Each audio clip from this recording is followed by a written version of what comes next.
क्या आपने कभी ये सोचा कि क्यों कुछ लोग परमेश्वर की बातों को सच में समझ पाते हैं और कुछ लोग सिर्फ पढ़ते रह जाते हैं लेकिन समझ नहीं पाते हैं? आज हम एक ऐसे इंसान की जिंदगी देखेंगे जिसे परमेश्वर ने अपना रहस्य बताया या अपना रहस्य जिसके आगे खोला था। यस, हम बात कर रहे हैं यूहन्ना। यूहन्ना खुदाम से यीशु का चेला। लेकिन सवाल यह है कि आखिर उसमें ऐसा क्या था जो हमें नहीं है? वेल, तो सबसे पहली बात, वो सिर्फ सेवक नहीं वरन बॉन्ड सर्वेंट यानी बंधुआ गुलाम था। प्रकाशित वाक्य अध्याय 1:1 हमें बताता है कि यह रहस्य हर किसी के लिए नहीं था। यह सिर्फ उनके लिए था जो सच में यीशु के बंधुए गुलाम यानी बॉन्ड सर्वेंट हैं। अब इस फर्क को समझें। एक नौकर काम करता है पैसे के लिए, लेकिन जो ये बॉन्ड सर्वेंट बंधुआ गुलाम होता है वो अपनी जिंदगी पूरी तरह से अपने मालिक के हाथों में दे देता है। उसके अपने अब कोई भी अधिकार, कोई राइट्स नहीं है, कोई पर्सनल उसका अब प्लान नहीं है। बस एक ही उसके दिल की इच्छा है कि मालिक तेरी इच्छा या तेरी मर्जी पूरी हो। यही लोग सच में परमेश्वर की आवाज को समझते हैं। लेकिन बाकी लोग, वो बाइबल को एक किताब की तरह पढ़ सकते हैं लेकिन उसके अंदर छिपी सच्चाई कभी नहीं पकड़ पाएंगे। प्रभु यीशु ने यह साफ कहा कि अगर तुम परमेश्वर की इच्छा मानने को तैयार हो तभी तुम सच्चाई को जानोगे। दूसरी दूसरी बात इस यूहन्ना की ज़िंदगी में जो हम देखते हैं वो यह है कि वो आखिर तक सिर्फ एक भाई था। यस, मैं कह रहा हूँ भाई था। आप कहेंगे कि ये कौन सी बड़ी बात है? ध्यान से सुने। यूहन्ना, सोचिए, 12 प्रेरितों में से आखिरी केवल एक जिंदा चेला बचा था। उसकी उम्र तकरीबन 95 साल की हो चुकी है। 65 साल से वो प्रभु यीशु के साथ चल रहा है, सेवा कर रहा है। 3 साल प्रभु यीशु के साथ भी रहा। फिर भी उसने खुद को क्या कहा कि मैं तुम्हारा भाई हूं। ना कोई बड़ा टाइटल, ना कोई स्पेशल नाम, बस एक साधारण सा टाइटल, भाई, ब्रदर। और आज कुछ बड़े बड़े टाइटल्स वाले हैं जो इस टाइटल भाई से नफरत करते, इसको तुच्छ जानते, इसको अच्छा नहीं समझते कि भाई ये कौन सी सेवा है। आज लोग टाइटल्स के पीछे भागते हैं, कोई पास्टर, कोई रेवरेंड, कोई बिशप, कोई अपोस्टल, कोई प्रॉफिट। लेकिन प्रभु यीशु ने कहा था कि तुम सब भाई हो। लीडर एक ही है, वो है मसीह यीशु। बाकी हम सब जो मसीह यीशु के पीछे चलने वाले हैं, बस भाई।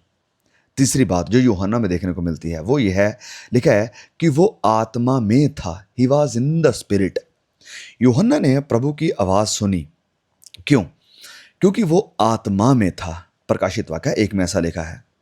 अब ये हमारे लिए भी सच है। अगर हमारा मन दुनिया की चीजों में लगा है तो हम वही सुनेंगे जो दुनिया बोलती है। लेकिन अगर हम आत्मा में हैं तो हम प्रभु की आवाज को सुन पाएंगे। ये सवाल लोकेशन का नहीं है कि वो कहाँ पर था, सवाल है माइंड का कि ये कहाँ पर सेट है, मन कहाँ पर लगा हुआ है। यूहन्ना के विषय में लिखा है कि वो आत्मा में था, वो आत्मिक बातों में लगा हुआ था, आत्मा में उसका मन था।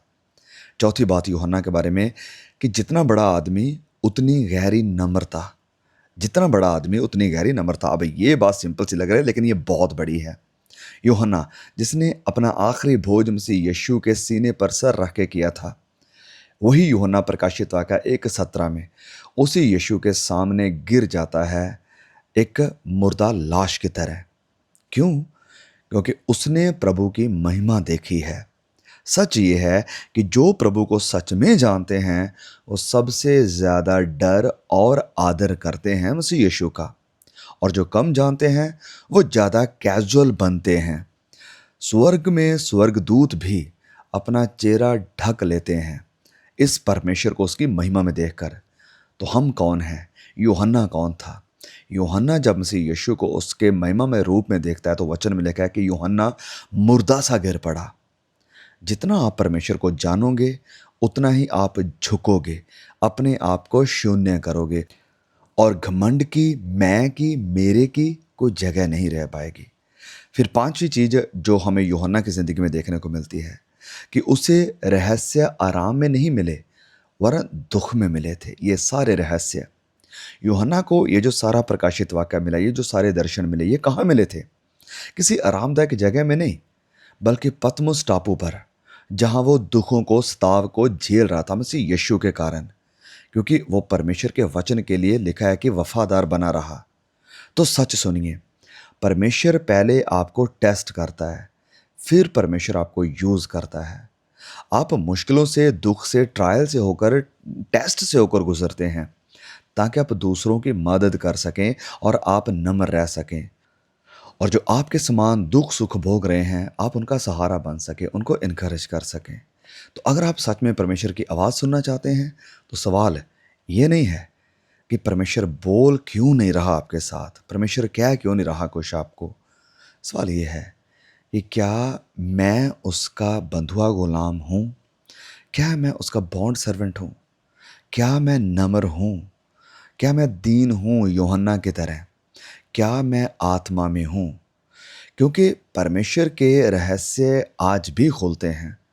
परमेश्वर का वचन आज भी हमसे बातें करता है, लेकिन सिर्फ उन्हीं पर, उन्हीं के लिए जो पूरी तरह से उसके हैं। यस, अगर ये मैसेज आपको चैलेंज करता है, तो इसे सिर्फ सुनो मत, अपनी ज़िंदगी में अप्लाई करना। ये मत कहना कि मैसेज बहुत बढ़िया था, ये कहना कि भाई सच में मैं ऐसा जीऊँगा। क्योंकि इस सच्चाई को सुनना आसान है, लेकिन इस सच्चाई के आगे झुकना, यही असली परीक्षा है, यही बड़ा टेस्ट है। प्रभु इस वचन के द्वारा आपको आशीष दे। सभी को जय मसीह की।